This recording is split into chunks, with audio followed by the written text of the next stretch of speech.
Hello guys, good evening. चलो यहाँ पे लिविंग वर्ल्ड कंटिन्यू करते हैं। फोर्थ लेक्चर आपका द लिविंग वर्ल्ड का। यहाँ पे बात करेंगे थोड़ा सा मतलब कि उस चीज़ों को बात करेंगे जो जो आपको सिस्टमेटिक्स है, नॉमेनक्लेचर है, आइडेंटिफिकेशन है, ठीक है ना, क्लासिफिकेशंस है, इसके बारे में बात करेंगे। तो थोड़ा सा पहले बायोडाइवर्सिटी के बारे में बात करें। थोड़ा सा मैंने हिंट्स दिया था बायोडाइवर्सिटी के कंडीशन में कि बायोडाइवर्सिटी कहते किसको है। मतलब कि सीधे शब्दों में आपकी आपकी हेडिंग जो एनसीईआरटी में दी हुई है, diversity in the living world. मतलब कि लिविंग वर्ल्ड कहने का मतलब हो गया कि जितने भी ऑर्गेनिज्म है, जो भी जीवित जीव है, उस सारे के सारे जीवित जीवों का डाइवर्सिटी। तो इसको एक कॉमन नेम में बोल सकते हैं क्या, बायोडाइवर्सिटी। मतलब बायोलॉजिकल मतलब जीवित जीव है, उस जीवित जीव की अपन क्या कर सकते हैं, उसकी डाइवर्सिटी को देखते हैं, उसकी विविधताएं को देखते हैं कि कितने कितने तरह के स्पेसीज इस वर्ल्ड में, इस लिविंग एंटायर वर्ल्ड में प्रेजेंट है, इस अर्थ पे प्रेजेंट है। तो आपको बताया था अकॉर्डिंग टू द मेयर, मतलब कि 1.7 टू 1.8 मिलियन स्पेसीज जो है नॉन है बाय द साइंटिस्ट। मतलब साइंटिस्ट के द्वारा जो है 1.7 मतलब मिलियन, तो 17 लाख से लेकर के 18 लाख स्पेसीज क्या है, नॉन है। दोनों भाषा में मैंने बोल दिया। यहाँ पे एक भाषा तो बोला कि 1.7 मिलियन, तो आप इसको लैक्स में काउंट कर सकते हैं। 1.7 को क्या बोल सकते हैं, 17 मिलियन से लेकर के 17 लैक्स से लेकर के 18 लैक्स, 1.7 मिलियन टू 1.8। तो एनसीईआरटी का लैंग्वेज आपके मिलियन में दिया हुआ है, तो उसी को याद रखना। अब कंडीशन है कि जैसे ही अपन बात करेंगे कि कितने अननोन है, तो अननोन के बारे में हमने बताया कि भैया अब साइंटिस्टों बोलते हैं कि लगभग 50 मिलियन स्पेसीज जो है धरती पे है, बट उसका नोमेनक्लेचर, आइडेंटिफिकेशन, क्लासिफिकेशन कुछ भी नहीं हुआ है। इसका मतलब कि जितने आपका डिस्कवर्ड हो चुके हैं, जितने नेमिंग, जितने क्लासिफिकेशन हो चुका है, उससे कई कई कई टाइम्स जो है ज़्यादा स्पेसीज जो धरती पे अननोन है। मतलब उसकी ना तो क्लासिफिकेशन हुई है, ना नोमेनक्लेचर हुई है, ना तो उसकी जो है आइडेंटिफिकेशन हुई, कोई भी चीज़ नहीं हुआ। तो इसका मतलब है कि अपन उसकी बात करेंगे जो नॉन है, मतलब उसी की नोमेनक्लेचर होगी, उसी की सारे के सारे चीज़, उसकी टेक्सोनॉमी के बारे में चर्चा करेंगे। तो यहाँ पे चलिए पहले तो बायोडाइवर्सिटी की थोड़ी सी ब्रीफ आइडिया देते हैं कि बायोडाइवर्सिटी होती क्या है। बायोडाइवर्सिटी, इसकी जो एनसीईआरटी में दिया हुआ है क्या, diversity of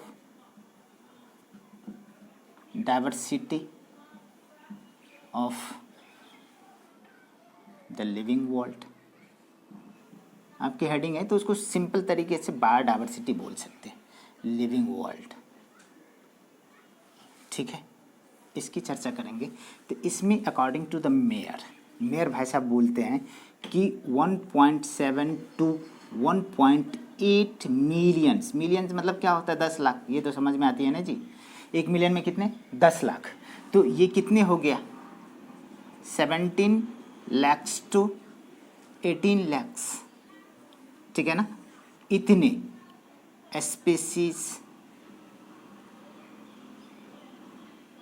species are known on the earth. धरती पे इतनी लिविंग ऑर्गेनिज्म क्या है, नॉन है, पता है, ठीक है ना। बट अकॉर्डिंग टू साइंटिस्ट, ये भी साइंटिस्ट के हिसाब से ही है, according to scientist 50 million, M लिखूंगा, मिलियन कहने का मतलब है यहाँ पे शॉर्ट में क्या लिखा है, capital M, million species,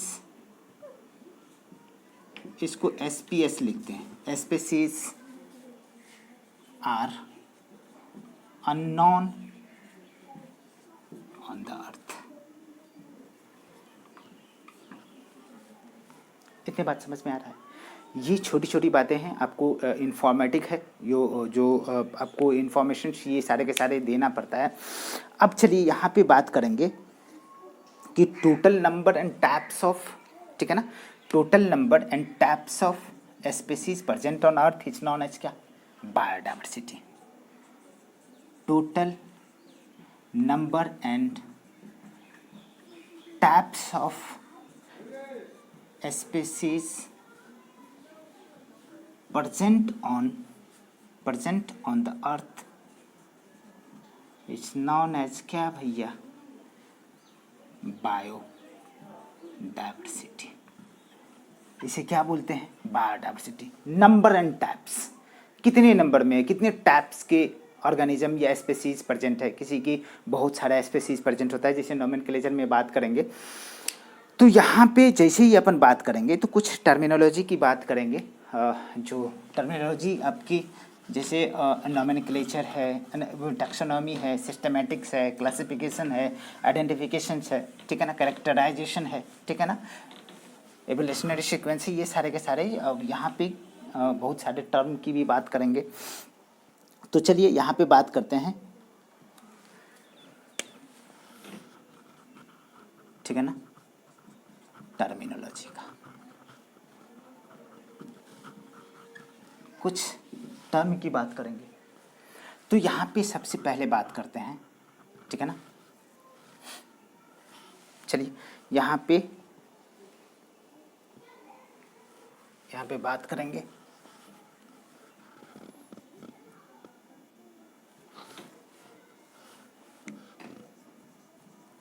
systematics,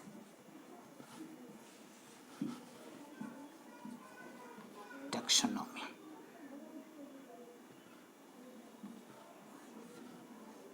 दोनों में जो टर्म होगा उस टर्म को अपन क्या करेंगे, डिफाइन करने वाले हैं। तो सिस्टमैटिक्स के कंडीशन में किसकी किसकी टर्म है, कौन कौन चीज़ें हैं, और टैक्सोनॉमी के कंडीशन में कौन कौन सी चीज़ें हैं। तो यहाँ पे आइए अपन बात करेंगे कि यहाँ पे कैरेक्टराइजेशन, इसे ही बोल सकते हैं, ठीक है ना, आइडेंटिफिकेशन, ठीक है,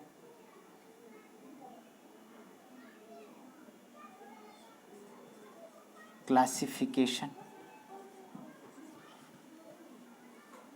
ठीक है, एंड नोमेनक्लेचर। लेकिन यहाँ पे बात आती है सिस्टमैटिक्स का, ठीक है। तो systematics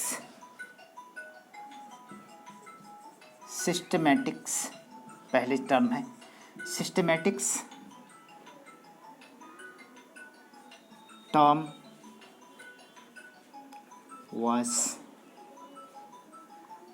comes from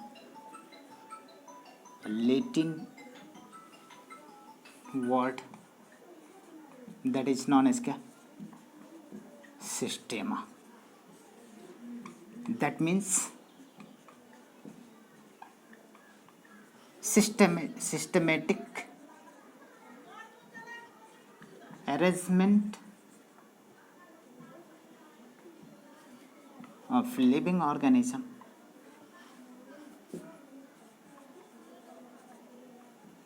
systematic arrangement of the living organism is known as क्या, सिस्टमैटिक्स। इतनी बात तो समझ में आती है, ज़्यादा रेफ, ठीक है ना। Systematic arrangement of the living organism in which we study about, ठीक है ना,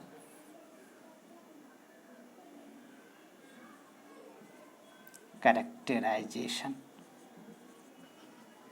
ठीक है ना,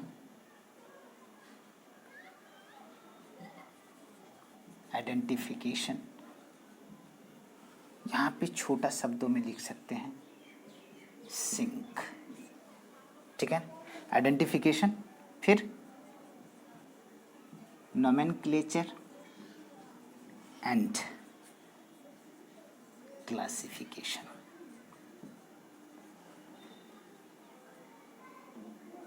and relationship among living organism. इसमें इतनी चीज़ों की बात करते हैं। तो कैरेक्टराइजेशन क्या होता है, तो सिंपल तरीके से इसको मैं डिफाइन नहीं करूँगा, इसको मैं आपको एक एग्जांपल के जरिए बताना चाहूँगा। सीधे तरीके से कैरेक्टराइजेशंस की बात करूँ तो मान लो कि मैं एक बड़ा सा एनिमल जो है किसी ब्लाइंड पर्सन के सामने में 4-5 लोग हैं, मतलब कि उसको मैं आइडेंटिफाई करने के लिए देता हूँ। तो कोई लोग जो है मान लो कि कोई मतलब बफेलोज है, ठीक है, या मान लो कि एलिफेंट है। एलिफेंट थोड़ा सा डिफरेंट हो जाता है, तो कोई लोग उसकी सूंड को पकड़ रहे हैं, कोई लोग उसको कान को पकड़ रहे हैं, कोई लोग उसको पूंछ को पकड़ रहे हैं, कोई लोग उसको बॉडी को पकड़ रहे हैं। तो सब मिलाकर समराइज करके बता रहे हैं कि इट्स अ एलिफेंट। तो ये क्या हो गया, कैरेक्टराइजेशन।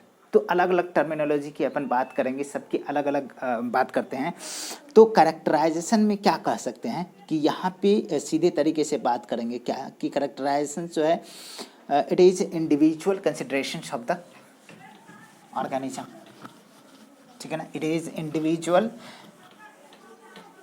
कंसिडरेशंस, ठीक है ना। सबसे पहले अपन बात करते हैं किसका, कैरेक्टराइजेशन। तो यहाँ पे systematics term was given by Carlin, बोले तो कैरोलस लीनियस, ठीक है। इसीलिए इनको बोला जाता है फादर ऑफ टैक्सोनॉमी, ठीक है। यहाँ पे बात करते हैं कि इन्होंने क्या किया कि इन्होंने 2 बुक दिए। एक का नाम है सिस्टेमा नेचुरी, इसकी 10th एडिशन आई 1753। लेकिन उससे पहले जो फर्स्ट एडिशन की बात करते हैं, फर्स्ट एडिशन की बात करते हैं तो 1737 में आए, ठीक है ना।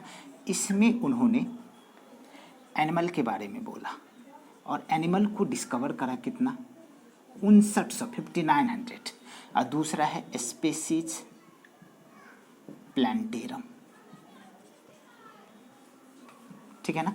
इसमें प्लांट के बारे में बोला और प्लांट को डिस्कवर करे, प्लांट स्पेसीज, इतने स्पेसीज को इन्होंने, प्लांट के स्पेसीज कितने थे, 4352,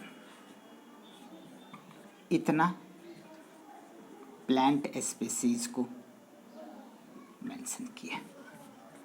कितना, इतना। ये मतलब कि ये रूल था यहाँ पे। इससे पहले मतलब कि 1752 के पहले जो भी नाम आया, मान लो कि 1751 में आया, 1750s में आया, तो ये सब नाम क्या हो गया, रॉन्ग हो गया, इसको नहीं माना। इसके बाद जो भी आया, ठीक है ना, मतलब कि यहाँ तक जो है ये रॉन्ग हो गया। 1753, 1754 और सो ऑन, यहाँ से जो नेम आई ये नेम क्या था, राइट था। क्या था, ये राइट नेम था। तो इससे ही बोल दिया था रूल ऑफ प्रायोरिटी या लॉ ऑफ प्रायोरिटी या law of rejection. Law of rejection मतलब कि इसके हिसाब से तय किया गया कि कौन नाम गलत है और कौन नाम सही है, बायनोमियल नोमेनक्लेचर के बारे में। तो यहाँ पे सीधे तरीके से अपन बात करेंगे कि किसको किसको किस तरीके से। तो यहाँ पे चलिए कैरेक्टराइजेशंस की बात करते हैं, ठीक है। Individual characterisations of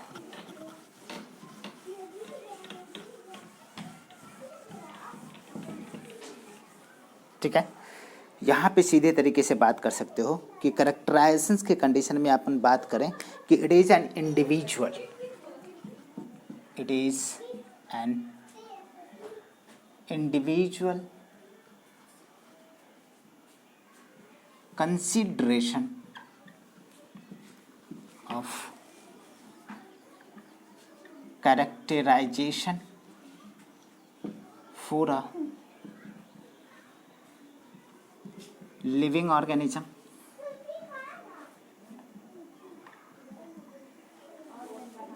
is known as characterization, ठीक है ना। तो पहला टर्म हमें क्या मिला, कैरेक्टराइजेशन, कैरेक्टराइजेशन। दूसरा टर्म की अपन बात करते हैं तो क्या बोले थे, सिंक की बात करेंगे यहाँ पे, सिंक। तो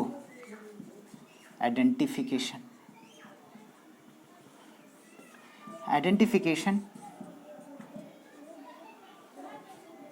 फर्स्ट आइडेंटिफाई नॉन स्पीसीज,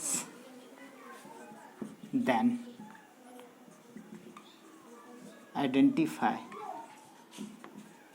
अ नॉन स्पीसीज। ठीक है, और नॉन स्पीसीज को आइडेंटिफाई करने की काम करते हैं। ठीक है ना। तो यहाँ पे डिस्क्रिप्शन एंड ऑर्गेनिज्म करेक्टली, ठीक है ना, description of organism is correctly, ठीक है,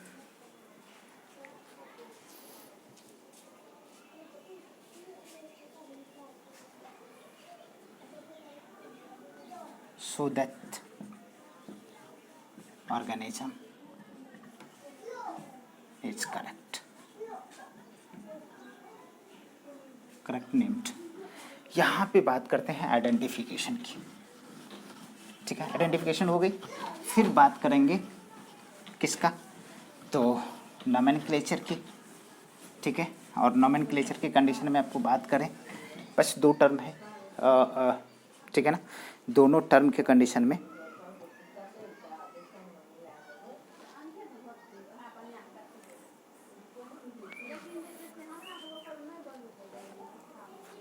ठीक है ना,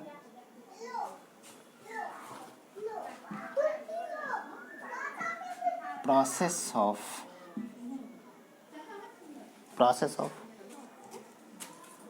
यहाँ पे बात करें, ठीक है, process of living, the process of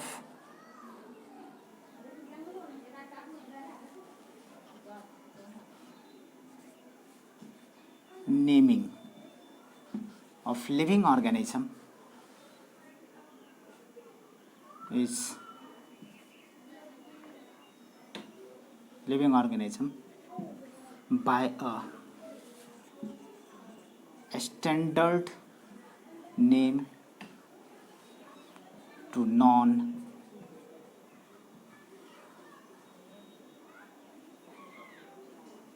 all over the world is known as क्या, नोमेनक्लेचर। क्या कंडीशन है कि यहाँ पे अपन बात कर रहे हैं किसका, नोमेनक्लेचर का। इसका मतलब हो गया कि एक ऐसा नाम होना चाहिए जो क्या हो, पूरी दुनिया में जानता हो, तो वो स्टैंडर्ड नेम की बात करते हैं। जैसे मान लो कि अपन बात करते हैं यहाँ पे पोटैटो को, तो यहाँ के केस में अपन बात करें एंटायर, मतलब कि मोस्ट ऑफ द स्टेट में, बिहार में, जैसे बिहार में बात करो, दिल्ली में बात करो या यूपी में बात करो, तो पोटैटो को आलू बोला जाता है। इंग्लिश में उसको आलू को पोटैटो और हिंदी में आलू। ठीक है, वहाँ पे जैसे ही अपन बात करते हैं कि महाराष्ट्र के कंडीशन में, तो वहाँ पे बटाटा बोला जाता है। इवन ब्रिंजल, बैगन, तो बैगन को और सब जगह पे बैगन बोला जाता है। इंडिया में तो मोस्ट ऑफ द इंडिया के प्रत्येक स्टेट में बैगन ही बोला जाता है, लेकिन जैसे ही अपन साउथ अफ्रीका जाते हैं तो वहाँ पे इसको एग प्लांट बोलते हैं। तो अलग अलग जगह जाने पे इसके नेम चेंज हो जाते हैं, तो आपको आइडेंटिफाई नहीं कर सकते हैं, आपको किसी से ले नहीं सकते हैं उसको बोल करके, उसको हाँ इंडिकेट करके आप ले सकते हैं, ऐसे नहीं। तो साइंटिस्ट ने सोचा कि भाई एक ऐसा नाम होना चाहिए जो एंटायर वर्ल्ड में एक ही नाम होना चाहिए। जैसे पोटैटो को बोलते हैं सोलेनम टुबरेशन, इस scientific is binomial nomenclature, biological name of the potato. ये सब जानते हैं, ये लैटिन वर्ड है, इसके सिनोनिम्स नहीं होते, तो इस नाम से जानते हैं। उसी तरीके से अपन बात करते हैं। ये तो नोमेनक्लेचर हो गया। लास्ट में एग्जाम्पल के कंडीशन में पोटैटो, इसको साइंटिफिक नेम, एक नेम जो है नेमिंग करेंगे तो क्या है,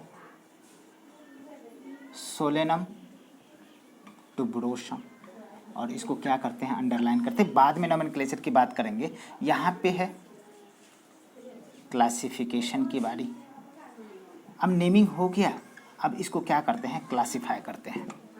ठीक है, तो क्लासिफिकेशन के कंडीशन में आप क्या बात कर सकते हो, it is a system of arrangement of organism, ठीक है ना, it is a system of arrangement of organism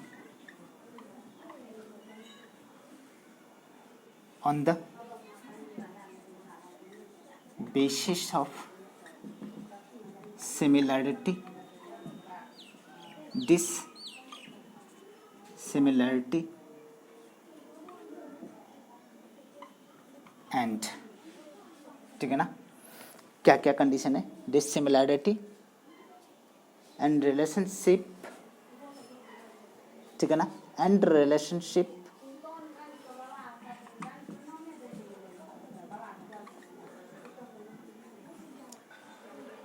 ठीक है ना, it is a system of arrangement of organism on the basis of similarity and dissimilarity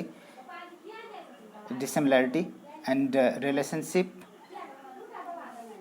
ठीक है, it is required because it is required because it makes easier and simplify the group or class of organism. यहाँ पे बात करते हैं, थोड़ा सा बात करते हैं टैक्सोनॉमी का, टैक्सोनॉमी की। तो टैक्सोनॉमी क्या बोलते हैं कि it is a branch of biology. Taxonomy term किसने दिया था उसकी भी बात करेंगे। तो taxonomy term was given by कौन भाई, डी कैंडॉल। तो ठीक है, यहाँ पे टैक्सोनॉमी की बात करते हैं। Taxonomy it is a branch of biology in which we study about ink, बोले तो identification, nomenclature and classification. Taxonomy term was given by D. कैंटॉल।